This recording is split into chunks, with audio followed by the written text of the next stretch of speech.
always love when I can talk to Scott Gulbransen because he has the finger on the pulse of everything that's happening out in Vegas. And I'm telling you what, the Raiders have been making headlines. I do want to start, though, with something a little off the beaten path. You wrote something for Sportsnaut recently about Derek Carr's approach to social media, which I found kind of fascinating, especially now that we're living in this world where we're hyper-focused on athletes, and we've seen a number of different athletes be pretty candid about their mental health. Can you tell us a little bit about what you wrote for those who didn't get a chance to see it yet? Sure, absolutely. Yeah, I mean, the piece I wrote was about Derek Carr, who tweeted over last weekend, sort of kind of an apology, but more of an explanation for people he's blocked on Twitter, saying, listen, I love you guys, but if you're negative and you're not bringing anything positive to the conversation, I'm just going to block you. You know, it's nothing personal per se. And he basically just set his boundaries. And it brought up to me the question, Carolyn, which is, how much can we expect from these men and women in athletics today, professional athletes particularly? How much do we expect from them? Do we constantly expect them to take criticism because they make lots of money online, when we can go behind anonymous Twitter handles and say terrible things about not only them on the field, but off the field, call them all sorts of dirty names and things? And listen, yes, you have to have a thick skin if you're in the public eye, but you know, social media has brought on a special toxicity that I have not seen. And I guess it's a little bit of my maturity and age. But I look at it and Derek Carr, have I criticized him for play on the field in the past? Absolutely. Has he blocked me on Twitter? No. Has he blocked other reporters on Twitter? Yes. So there is some argument there that, hey, if you're in the game, you need to be able to take it. But Derek Carr made the point, Carolyn, that you know what? He has to protect his peace. And I respect that as an athlete. He's focused on his job. And just like all of us, if somebody's not bringing something positive to your life and it's only negative, and you have the option of not listening to them, why wouldn't you? So I gave him kudos for that because, listen, you and I both, I'm sure, have had our share of doozies on social media, whether it was around opinions or a piece we did, whatever it could be. And enough is enough. The cesspool has to stop. There has to be better dialogue out there. Well, help me understand, too, the vitriol that has been hurled in his direction from Raiders Nation. I mean, how intense has it been? Well, it's been intense because he's just a polarizing figure in the fan base. And you and I have talked about that in the past. And it somewhat dumbfounds me because I understand from the perspective of watching any player, they have their moments where they don't perform their best. And so I understand fans particularly getting upset with that and saying, boy, if this player did this, then we could have won that game. But with Derek Carr, it's a special kind of weirdness amongst the fan base. There really is no middle. There tends to be people who love Derek Carr, love him as a guy, love him as a player. And then there tends to be people who think that he's weak, that he's soft, that he can't win football games, all of these other things. And so there's a constant fight going on. And you see this play out in social media. And then today, again, because we can spout off to famous people and to people who are out there, they can do that online. And a lot of people do it, and they say things that you wouldn't say to somebody face to face. I certainly don't blame anybody, athlete, celebrity, or otherwise, from wanting to remove themselves from unwarranted negative criticism. I mean, I think it's asking a lot that you would have to tell anybody who's concerned about their mental health to kind of shrug it off and take it and know this is what it is. It comes with the territory. It feels like we're past that, especially at a time right now where I feel like everybody is just really sensitive to what we've been inundated with over the last couple of years. It was just a fascinating side note that I wanted to start with because I didn't really think about or have a real understanding of some of the things that he's been through. But now, as it relates to what we're going to see on the field next season, how has what the Raiders have done in free agency ultimately affected how good this team can be and how good he can potentially be next season? Well, I'll tell you what, Dave Ziegler and Josh McDaniels have come in with guns blazing, right? I mean, they came in the first day of the legal tampering period. Raider fans were beside themselves, Carolyn, because nothing happened. They were like, wait a minute, the Raiders have all these needs and the Raiders haven't done anything. So they were ready to throw the new regime out already. And then, boy, day 3, when it ends and it moves into the NFL New Year, the Raiders make several moves. Of course, the trade of Davante Adams, going out and getting Chandler Jones as well to bolster that defense, that new defensive scheme that Patrick Graham brought with him from the Giants. So the Raider Nation, and particularly the team, what they've done to make these moves, they've addressed a lot of their key issues, Carolyn, that they had last year. They addressed the issues up front to get faster, to get more athletic.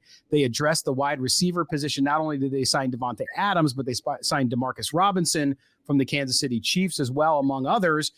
They've also addressed the defensive needs. They've signed interior defensive linemen. They went out and traded Yannick Ngakoue for Rock Ya-Sin, a really good young cornerback. They needed cornerbacks, and they're not done there either. So they are methodically, as you would expect someone who's understudied Bill Belichick, they are methodically going about addressing the concerns on that roster and making the Raiders perhaps the best team in the AFC West.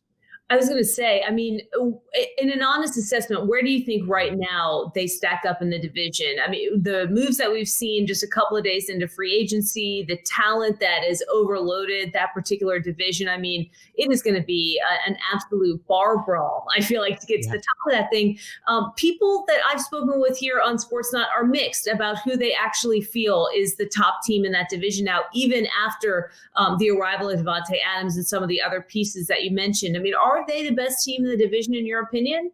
I think they can be. And I think that here's the issue. They still have to address the offensive line, which has major issues, especially on the right side, as we saw as Alex Leatherwood, the rookie last year, just didn't get it yet. That doesn't mean he's done. It doesn't mean he's a bust. He just didn't play well, and they moved him from tackle to guard. So there's a big question mark there. But if you go through every AFC team, yes, they all made incredible moves. Khalil Mack now in Los Angeles with the Chargers. You have Russell Wilson in Denver, right at quarterback there for the Broncos, who've been searching for that answer. So you look at this, and you talked about a bar brawl. It's a new black and blue division. So I think week by week, Carolyn, when we get up to this NFL season, the answer will be different for who is the best team in the AFC West. I can see a lot of these teams splitting with each other. One win at home, and you're going to see them beat up constantly on one another. So I think it depends. I think the Raiders aren't done in free agency. Neither are any of the AFC West teams, but I think they can be. And that at this point, you have to look at the AFC West and say, you know what, we probably won't know clearly till week 12 or later who's really going to win this thing, because all of these teams from the Chargers to the Chiefs have gotten better. Although the Chiefs, with the TYREEK Hill trade to Miami, I think get weaker. That offense becomes a lot less scary if you're an AFC West defense. So this thing could go either way, but I think the Raiders have a legitimate argument to say that they have improved the most and that they are the best team in the division. Yeah, it's a fascinating thought, actually, that just occurred to me, that these guys are going to be absolutely taking it to each other week in and week out in the regular season. And we've looked at this division as by far and away the strongest, the most refined, however you want to define it, in the NFL heading into next season. But it's going to be a really, really long year. You mentioned TYREEK Hill. I do want to just touch on Demarcus Robinson before we kind of let the receiver group go. Yeah. You know, he had some opportunities in Kansas City, but you could make the argument that he might be utilized better with the Raiders. I mean, how do you see him sort of fitting into this receiving core, this newly minted receiving core with the additions that they have? Well, you see him as a 3 or a 4. I mean, if you look in Kansas City, right, he had the first 2 years, he had a much better go of it. And then McCole Hardman kind of unseated him last year, and he kind of fell back a little bit. But I'll tell you, look at Demarcus Robinson through the course of his career. And even last year, he doesn't drop balls. Last year, he had 3 drop balls, so he is sure-handed. He's not going to be the deep threat, but I think what he's going to give the Raiders in that receiver room is a mature, he's a 6-year pro, spent all 6 years with Kansas City. He's going to give them steady hands. And I think to come in on a rotational basis and be that 4th or 5th receiver, depending what they're doing, he's going to have the opportunity, I think, to make big plays. It's just not going to be stacking up 1,700 yards or anything like that. What he's going to be able to do is give them that steady veteran presence that they've lacked in previous years. And with Adams and the chemistry that he seemingly has, or at least thinks that he has with Derek Carr, I mean, he's been pretty public since all of this went down that he's really excited about this opportunity, the two of them getting back together, the chemistry that they have. Is there a practical sort of immediate benefit to that Josh McDaniels will get? I mean, obviously, Davante is just excited to be there. You get the sense that this is not only what made sense for him when things fell apart in Green Bay, but, a place that he's happy to be, that he wants to get in the locker room and get going. I mean, how much of that actually matters in addition to his raw talent? Well, I think, you hear a lot of players talk about, hey, I've always thought about, I'd love to play for this team. But Davante Adams grew up in the Bay Area. Davante Adams shared pictures over the last 3 days of him in Raiders jerseys as a child playing youth football.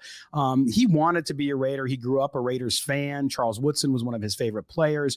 And so I think that's genuine. I think it really is. And when you hear him talk about playing for the Raiders, it is very, very genuine and deeply seated. I think he really feels good about it. Secondarily, with Derek Carr, the comfort level, to your question, Carolyn, I think that's huge, because if you look at quarterback to wide receiver, you look at the relationship he had with Aaron Rodgers in Green Bay, and he talked about it at the press conference when he was introduced as a Raider. He said, look, Aaron Rodgers is the best quarterback to ever play the game. That's what his opinion was. So he had high praise for them, and they were always on the same page. They talked about that. If you read the last few years of interviews, Rodgers and Adams didn't often have to even communicate verbally to understand what they were going to do on a certain play. I think it'll take a little while to get there with Derek Carr, but remember, these two played college football together at Fresno State. The final year of Davante Adams' career at Fresno State, he had 24 touchdowns and nearly 1,700 yards, all thanks to the throws of Derek Carr. So these guys are close. They talked multiple times during the week, during the season, for their last 6 seasons. And so I think that for them to get on the same page, that comfort level is good. And that's huge for Derek Carr and the Raiders, because if you look at what Carr has done with his wide receivers, you look at Hunter Renfrow, who's been the most successful wide receiver that he's worked with. They have a very close relationship off the field. They play golf. They play video games together. And then you look at Davante Adams, that is a very close situation. Where Henry Ruggs, the rookie, when he came out of Alabama, they took a long time to develop. And of course, the tragedy happened and they didn't get to bring that to fruition. But it took them a long time. So I think, long answer to a short question, but I do think it's going to be a big deal and that they're going to be very comfortable to get go. Yeah, no, interesting answer. And I will be curious to see how long it takes that telepathy to kind of develop. I think in some cases it's more natural than others. What I hope is that people don't put too much pressure on that relationship and their pre-existing relationship and expect something to click and happen right away, like that magical synergy that he had with, as he described it, the best to ever do it, in his opinion, in Aaron Rodgers. When we originally spoke before all these moves were made, you told me at the beginning that, Raider Nation was really kind of hesitant about Josh McDaniels, failed as a head coach in the past, and now he's here, and what's going to happen. Clearly, they have made some decisions that I would imagine leaves the fan base elated at this point heading into next year. Where is the temperature with the fan base around Josh McDaniels, just in his ability to now manage the pieces that they've put in place? I think everybody's coming to the conclusion that, when you walk into a situation and you've spent the years that you've spent in New England and you can hold up that hand with all those rings, that it means something. And it means you learned kind of a process. You learned how to run an organization. And you hear a lot of comments, around saying, hey, guys who have rings are now running the show, so relax. You're starting to see people talk about, hey, maybe these guys know what they're doing. Yeah, they do. And so I think Raider Nation, with the early free agent moves and of course the Jones trade, before the Adams trade, everybody started to change their mind. The mood really changed, and everybody's thought was, wow, man, these guys, they actually know what they're doing.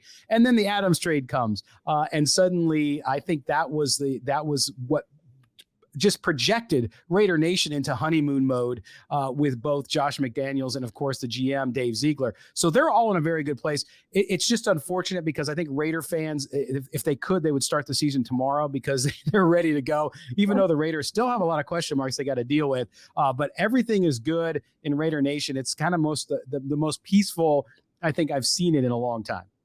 Let's just end on Tyreek Hill because that's news of the day. And quite honestly, I don't know where you would rank this offseason among the wildest. It seems like with every day, with every week, we are hearing about some kind of bombshell deal that's being done. And now we know that Tyreek Hill, is going to Miami, wants to go to Miami. What is your kind of immediate analysis on why this happened and whether or not it makes sense?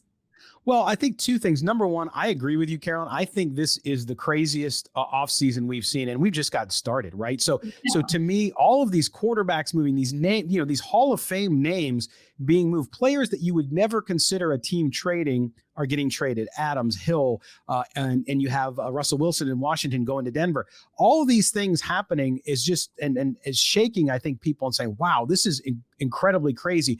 But if you look at the reasons why, I think it becomes more evident. Number one, and I have a surprise too. Number one is the salary cap. Because of the new TV deals, because of the rolling back of the salary cap during COVID, of course, because of revenues, now it's going back up by almost $38 million, the back of the checkbook math here.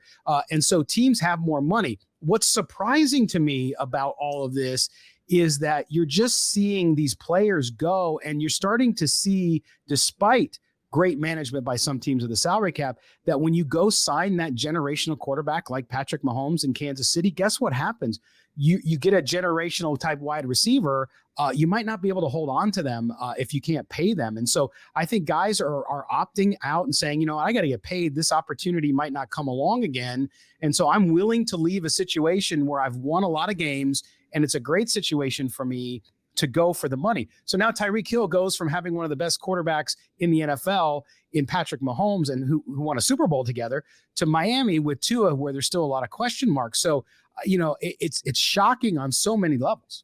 Yeah, it really is. And it's an interesting trend, as you mentioned, kind of league wide. You're also seeing these quarterbacks kind of dictate their future in an entirely new way. And I think the salary cap does have a lot to do with some of the wilder moves that we've seen. It's fascinating analysis.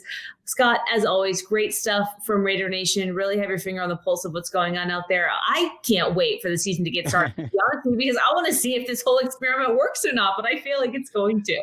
Thanks for being with us. Thank you, Carolyn, as always.